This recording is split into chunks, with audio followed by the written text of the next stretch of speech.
Jake had planned this solo camping trip for weeks, eager to escape the bustling city life and immerse himself in the serene embrace of the forest. Little did he know, the woods had their own plans for him. As night fell, an eerie fog rolled in, shrouding the towering trees and casting shadows that danced like phantoms in the dim light.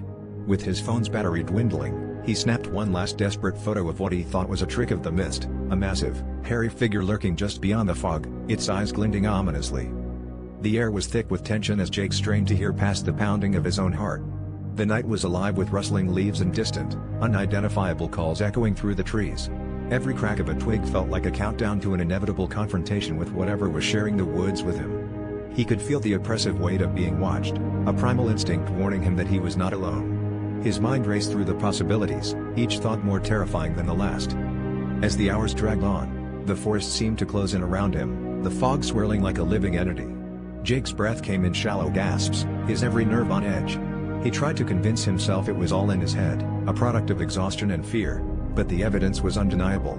The photo on his phone showed it clearly, even if blurred, a hulking silhouette that defied logic and explanation. With his phone dying, he knew he had to conserve its last moments of power, hoping for a signal that might never come. In the suffocating darkness, Jake realized he had to make a choice.